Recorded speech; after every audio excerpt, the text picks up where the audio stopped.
जय हिंद साथियों, स्वागत है आप सभी का आपके अपने चैनल हाई टाइम एग्जाम पर। हाजिर हूँ एक और नया प्रैक्टिस सेट लेकर, जिसमें शामिल हैं टॉप 25 जीके जीएस क्वेश्चंस जो एग्जाम्स में बार बार पूछे जाते हैं। तो चलिए बिना किसी डिले के शुरू करते हैं।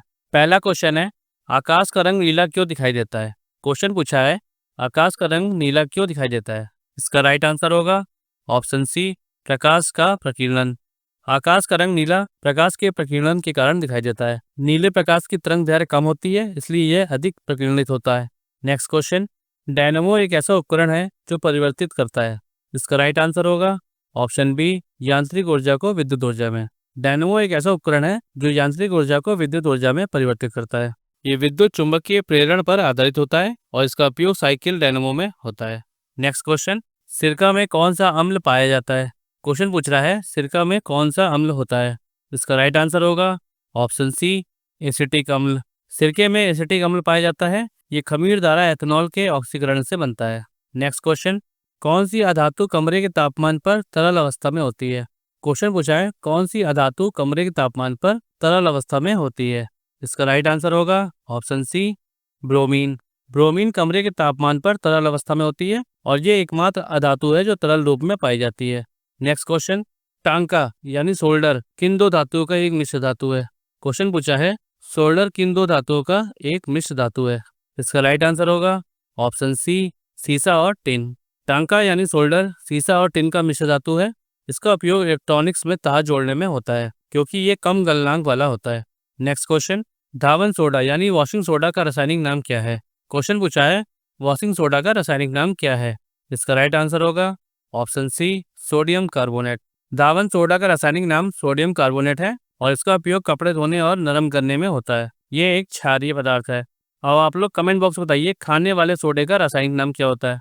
नेक्स्ट क्वेश्चन, मलेरिया रोग किसके कारण होता है। क्वेश्चन पूछा है, मलेरिया रोग किस कारण होता है। इसका राइट आंसर होगा option D, protozoa. Malaria protozoa के कारण होता है। इसे मादा एनोफिलीज मच्छर फैलाती है और इसके लक्षण होते हैं बुखार, सिर दर्द और कपकपी लगना। नेक्स्ट क्वेश्चन, मोहनजोदड़ो का शाब्दिक अर्थ क्या होता है। क्वेश्चन पूछा है, मोहनजोदड़ो का शाब्दिक अर्थ क्या है। इसका राइट आंसर होगा ऑप्शन सी, मृतकों का टीला।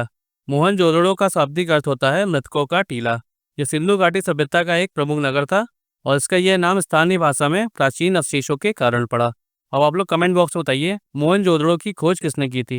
नेक्स्ट क्वेश्चन, जैन धर्म के 23वें तीर्थंकर कौन थे। क्वेश्चन पूछा है, जैन धर्म के 23वें तीर्थंकर कौन थे। इसका राइट आंसर होगा ऑप्शन डी, पाशर्वनाथ। जैन धर्म के 23वें तीर्थंकर पाशर्वनाथ थे। उन्होंने 4 धर्म सिखाए थे और वे नाग के संरक्षक माने जाते थे। अब आप लोग कमेंट बॉक्स बताइए, महावीर स्वामी किस क्रम के तीर्थंकर थे, यानी उनका क्या क्रम था।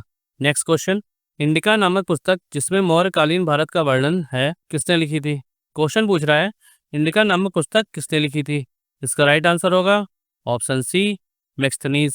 इंडिका नामक पुस्तक मेगस्थनीज ने लिखी थी, जो सेल्यूकस निकेटर का दूत था। ये मौर्यकालीन भारत के बारे में एक महत्वपूर्ण विवरण है और ये पुस्तक अब केवल अंशों में उपलब्ध है। नेक्स्ट क्वेश्चन, किस दिल्ली सुल्तान ने टोकन मुद्रा प्रणाली की शुरुआत की। क्वेश्चन पूछा है, टोकन मुद्रा प्रणाली की शुरुआत किस शासक ने की थी। इसका राइट आंसर है ऑप्शन बी, मोहम्मद बिन तुगलक। मोहम्मद बिन तुगलक ने टोकन मुद्रा प्रणाली की शुरुआत की थी। उसने तांबे और पीतल के सिक्के चलाए जिन्हें सोने के बराबर माना जाता था। हालांकि ये प्रयोग असफल रहा क्योंकि लोगों ने नकली सिक्के बनाना शुरू कर दिया था। नेक्स्ट क्वेश्चन, शिवाजी के मंत्रिमंडल को क्या कहा जाता था। क्वेश्चन पूछ रहा है, शिवाजी के मंत्रिमंडल का क्या नाम था। इसका राइट आंसर होगा ऑप्शन सी, अष्टप्रधान। शिवाजी के मंत्रिमंडल को अष्टप्रधान कहा जाता था क्योंकि इसमें 8 प्रमुख मंत्री थे, जैसे पेशवा, सचिव, सेनापति इत्यादि, और ये प्रशासनिक व्यवस्था का केंद्र था। नेक्स्ट क्वेश्चन, भारतीय संविधान की मसौदा समिति यानी ड्राफ्टिंग कमेटी के अध्यक्ष कौन थे। क्वेश्चन पूछ रहा है, ड्राफ्टिंग कमेटी के चेयरमैन कौन थे। इसका राइट आंसर होगा option D, doctor BR Ambedkar. भारतीय संविधान की मसौदा समिति यानी ड्राफ्टिंग कमेटी के अध्यक्ष डॉक्टर BR अम्बेडकर थे। उन्हें संविधान का जनक भी कहा जाता है। उन्हीं के नेतृत्व में संविधान का तकनीकी रूप तैयार किया गया था। नेक्स्ट क्वेश्चन, 42वें संविधान संशोधन द्वारा प्रस्तावना में कौन से शब्द जोड़े गए थे। क्वेश्चन पूछा है, 42वें संविधान संशोधन में प्रस्तावना में कौन से शब्द जोड़े गए थे। इसका राइट आंसर होगा ऑप्शन ए, समाजवादी, धर्मनिरपेक्ष और अखंडता। 42वें संविधान संशोधन द्वारा प्रस्तावना में समाजवादी, धर्मनिरपेक्ष और अखंडता शब्द जोड़े गए थे। अब आप लोग कमेंट बॉक्स में बताइए, 42वां संविधान संशोधन किस सन में हुआ था। नेक्स्ट क्वेश्चन, संपत्ति का अधिकार को किस संशोधन द्वारा मौलिक अधिकारों की सूची से हटा दिया गया था? क्वेश्चन पूछा है संपत्ति का अधिकार किस संशोधन द्वारा हटा दिया गया था? इसका राइट आंसर होगा ऑप्शन बी 44वां संविधान संशोधन। संपत्ति के अधिकार को 44वें संविधान संशोधन द्वारा मौलिक अधिकारों से हटाया गया था और अब ये एक कानूनी अधिकार है। अब आप लोग कमेंट बॉक्स बताइए 44वां संविधान संशोधन किस वर्ष किया गया था? नेक्स्ट क्वेश्चन, भारत के उपराष्ट्रपति को पद की शपथ कौन दिलाता है? क्वेश्चन पूछा है उपराष्ट्रपति को पद की शपथ कौन दिलाता है? इसका राइट आंसर होगा ऑप्शन डी राष्ट्रपति। भारत के उपराष्ट्रपति को पद की शपथ राष्ट्रपति दिलाता है और ये एक संवैधानिक प्रावधान है। नेक्स्ट क्वेश्चन, संसद के 2 सत्रों के बीच अधिकतम कितना अंतराल हो सकता है? क्वेश्चन पूछा है संसद के 2 सेशंस के बीच में मैक्सिमम कितना अंतराल हो सकता है? इसका राइट आंसर है ऑप्शन बी 6 महीने। संसद के 2 सत्रों के बीच अधिकतम 6 महीने का अंतराल हो सकता है, जिससे संसद की निरंतरता सुनिश्चित होती है। नेक्स्ट क्वेश्चन, कौन सी नदी मध्य प्रदेश के अमरकंटक पठार से निकलती है? क्वेश्चन पूछा है अमरकंटक के पठार से कौन सी नदी निकलती है?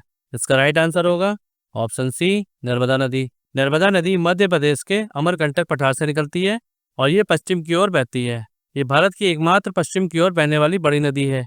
नेक्स्ट क्वेश्चन, भारत के किस तट पर सर्दियों के महीनों में वर्षा होती है? क्वेश्चन पूछा है सर्दियों के महीनों में किस तट पर वर्षा होती है? इसका राइट आंसर होगा ऑप्शन सी कोरोमंडल तट। कोरोमंडल तट पर सर्दियों में वर्षा होती है और ये उत्तर पूर्व मानसून के कारण होती है।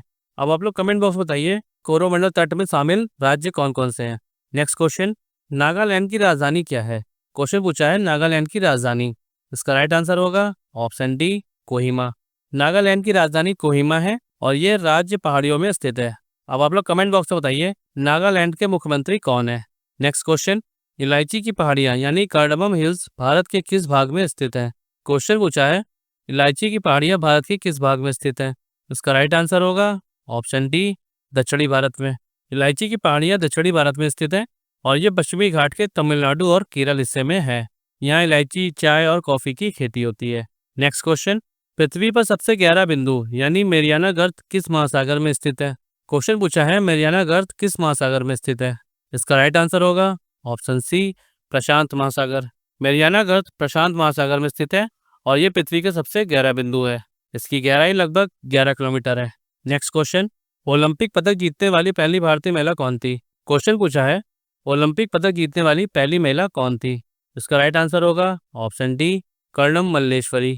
ओलंपिक पदक जीतने वाली पहली भारतीय महिला कर्णम मल्लेश्वरी थी, जिन्होंने सिडनी ओलंपिक में वजन उठाने में कांस्य पदक जीता था। अब आप लोग कमेंट बॉक्स बताइए ये किस वर्ष में जीता था? नेक्स्ट क्वेश्चन, द्रोणाचार्य पुरस्कार किस क्षेत्र में दिया जाता है? इसका राइट आंसर होगा ऑप्शन सी खेल प्रशिक्षण। द्रोणाचार्य पुरस्कार खेल प्रशिक्षण के क्षेत्र में दिया जाता है। ये प्रशिक्षकों को उनके योगदान के लिए सम्मानित करता है और इसकी शुरुआत 1985 में हुई थी। नेक्स्ट क्वेश्चन, प्रसिद्ध पुस्तक आनंद मठ के लेखक कौन है? क्वेश्चन पूछा है आनंद मठ के लेखक कौन है? इसका राइट आंसर होगा ऑप्शन सी बंकिम चंद्र चट्टोपाध्याय।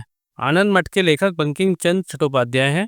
इस पुस्तक में वंदे मातरम गीत शामिल है और ये उपन्यास सन्यासियों पर आधारित है। तो साथियों आज के लिए बस इतना ही। अगर ये वीडियो आपको पसंद आए तो वीडियो को लाइक करिए और अपने फ्रेंड्स के साथ शेयर कीजिए। और हाँ, आप लोगों का क्या क्या स्कोर है कमेंट बॉक्स में जरूर लिखें। मिलते हैं नेक्स्ट वीडियो में। Keep learning, keep growing.